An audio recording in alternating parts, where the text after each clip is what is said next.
Good morning, educators. Myself, Surabhi Satra from Jaikindil Education. Today I'm going to explain lesson planning of day 2 of second month for class junior KG. चलिए शुरू करते हैं। शुरुआत करेंगे हम हमारी story के साथ में जो हमने कल बच्चों को सुनाई थी और हमारी स्टोरी का टाइटल क्या था, the kind elephant and the माइस, यानी कि दयालु हाथी और चूहे। तो एक बार फिर से आप बच्चों को उनके स्टोरी पपेट्स दिखाएं और उनसे जुड़े हुए सवाल करें और पूछें उनको कि क्या उनको स्टोरी याद है, और एक बार एनकरेज करें बच्चों को कि स्टोरी में कौन कौन से कैरेक्टर्स थे और उनका नेचर कैसा था वो आपको एक्सप्लेन करें।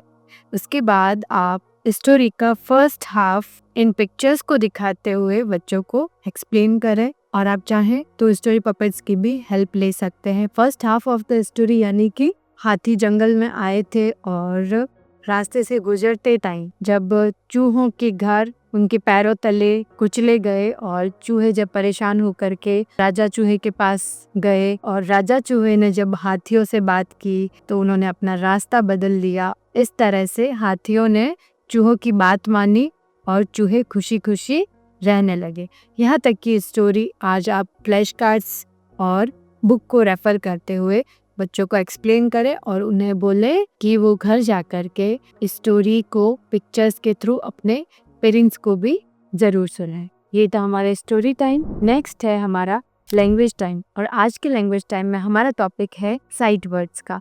साइट वर्ड्स वो वर्ड्स होते हैं जिन्हें हम रीडिंग में बहुत ज़्यादा यूज़ करते हैं, जैसे फोनिक्स है या फिर वॉवल्स है, वो है हमारे साउंड्स जिनके थ्रू हम बच्चों को उच्चारण करना सिखाते हैं कि कौन से वर्ड का प्रोनाउंसिएशन क्या होता है, उनका साउंड किस तरह से अलग होता है वो सिखाते हैं। और ये है हमारे साइट वर्ड्स। इन्हें हाई फ्रीक्वेंसी वर्ड्स बोला जाता है। हाई फ्रीक्वेंसी वर्ड्स यानी कि जो बार बार यूज़ किए जाते हों। जब भी आप रीडिंग करेंगे तो देखेंगे कि he, she, is, am and to, an, I, इस तरह के वर्ड्स जो कि हर एक लाइन में रिपीट होते हैं, बहुत ज़्यादा इनका यूज़ होता है, इसीलिए इनको हाई फ्रीक्वेंसी वर्ड्स कहा जाता है। और इनको सिखाने के लिए हम बच्चों को बार बार इनका रिवीजन करवाएंगे।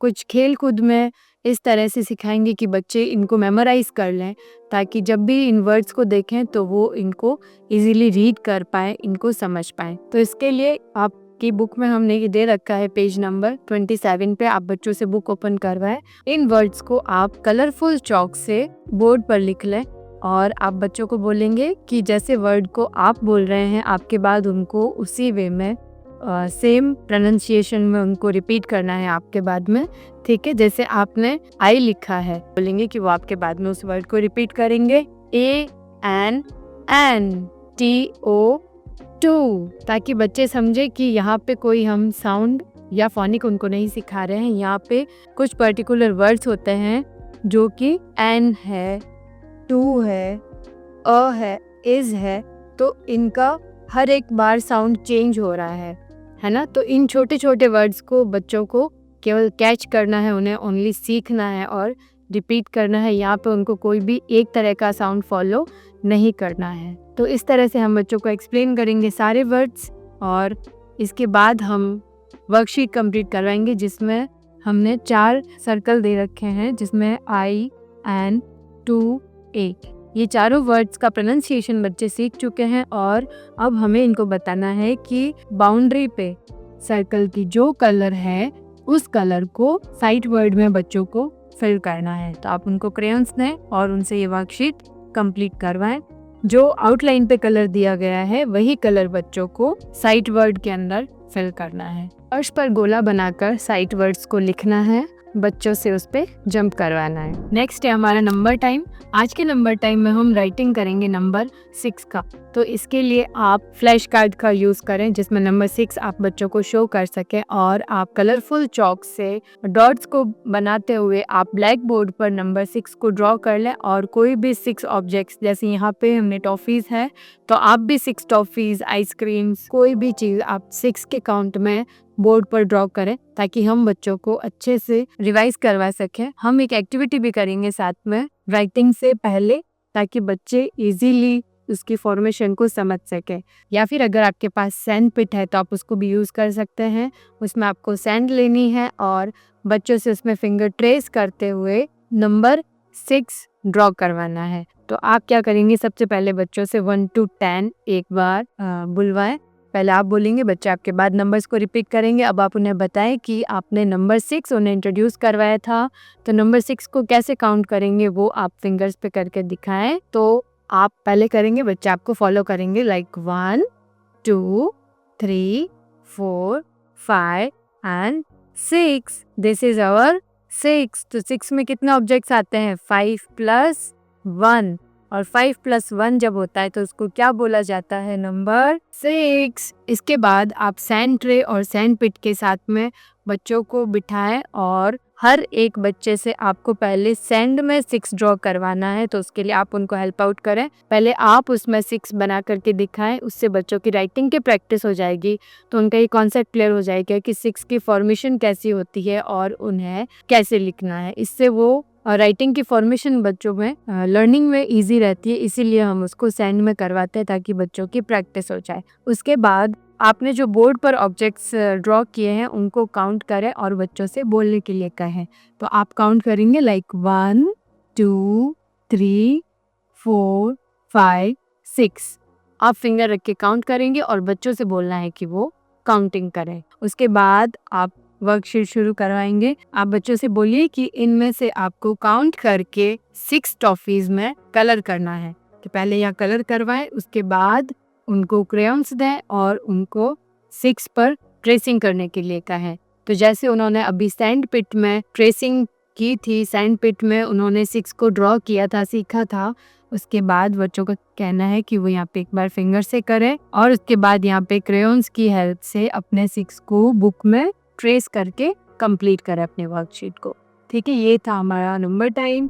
नेक्स्ट है हमारा प्ले टाइम। आज के प्ले टाइम में हम जंप करवाएंगे बच्चों को। ये जंपिंग की एक्टिविटी है और इसके अंदर बच्चों की लिसनिंग स्पीकिंग के साथ में ग्रॉस मोटर पर भी वर्क हो रहा है। ठीक है, तो हमें क्या करना है, हमारे जो साइट वर्ड्स आज हमने बच्चों को सिखाए थे, आई, एन, एम, ही, शी, गो, इन, इस तरह के वर्ड्स को आप अपने फ्लोर पर और चाहे तो आप प्ले एरिया में लेकर के जा सकते हैं। वहाँ पे आपको सर्कल बनाना है और उसके अंदर इन वर्ड्स को लिखना है और अब आपको उन वर्ड्स को बोलना है और बच्चों से कहना है कि वो उन पे जंप करेंगे। जैसे अगर आपने बोला एन तो एक बच्चा एन पे जंप करेगा, फिर आपने बोला एम तो बच्चे को एम पे जंप करना है, जब आपने बोला आई तो बच्चे को आई पे जंप करना है। तो 5 बच्चों के ग्रुप को एक बार में बुलाएं और हर एक बच्चे को अलग अलग वर्ड पे जंप करवाएं। इससे आपको ये पता लगेगा कि बच्चों को साइट वर्ड्स समझ में आए हैं कि नहीं, जो आप बोल रहे हैं, जो साउंड आपने बोला है एम, एन, ही, शी, वो उनको क्लियर हुआ है या नहीं, वो साइट वर्ड्स को प्रोनाउंस कर पा रहे हैं या नहीं, ये इससे आपको पता चल जाएगा। ठीक है, तो ये थी हमारी प्ले टाइम में साइट वर्ड्स को आइडेंटिफाई करवाने, ये थी हमारी एक्टिविटी। नेक्स्ट है हमारा रिफ्लेक्शन टाइम। तो आज की रिफ्लेक्शन टाइम में अगेन हम पूरे दिन के बारे में बात करते हैं, तो उसी तरह से आपको बच्चों को एक्सप्लेन करना है कि आज की हमारी जो स्टोरी थी उसके कैरेक्टर्स और उससे हमने क्या सीखा वो आप उनसे पूछें। फिर साइट वर्ड्स हमारे कौन कौन से थे वो उनसे रिवाइज करवाएं और नंबर 6 की फॉर्मेशन कैसी होती है और नंबर 6 को आप फिंगर्स पे भी एक बार काउंट जरूर करवाएं। इसके बाद था हमारा प्ले टाइम और आज के प्ले टाइम में हमारे बच्चों ने साइट वर्ड्स पे जंप किया था। फिर है होमवर्क और होमवर्क में हमें एक्सप्लेन करना है कि colour the sight words as shown on their boundaries. जिस तरह का क्लास वर्क में बच्चों ने कि बाउंड्रीज का कलर देख करके कलर फिल किया था, उसी तरह से बच्चों को यहाँ पे कलर फिल करना है। यहाँ पे बच्चों को 6 बॉल्स काउंट करनी है और अपनी वर्कशीट को कंप्लीट करना है और पेरेंट्स से एक बताना है कि उनको बच्चों का बर्थडे का एल्बम दिखाना है कि उन्होंने प्रीवियस बर्थडे जब भी उन्होंने सेलिब्रेट किए थे वो उन्हें दिखाने हैं और कोई भी 6 ऑब्जेक्ट्स बच्चों को दे करके काउंट करवाना है कि वो नंबर 6 को किस तरह से काउंट करते हैं और नंबर 6 में नंबर्स की कैसे वैल्यू होती है। उनका ये कॉन्सेप्ट जब हम क्लास में करवाते हैं तो घर पे करवाने से पेरेंट्स का इन्वॉल्वमेंट भी होता है और बच्चे की लर्निंग भी हो जाती है। ये आप पेरेंट्स को ज़रूर एक्सप्लेन करें कि रिटन वर्क के साथ में एक्टिविटीज़ को स्किप बिल्कुल नहीं करना है, उन्हें ये ज़रूर कंडक्ट करवाएं। इससे बच्चे उनके साथ में ज़्यादा अच्छे से घुलेंगे मिलेंगे और अपनी चीज़ों को एक्सप्लेन करेंगे कि उन्होंने आज क्या पढ़ा है, कैसे पढ़ा है या उनकी टीचर ने भी उनको ये चीज़ क्लास में सिखाई है। ये था हमारा आज का day second and I hope you like the video. Thank you.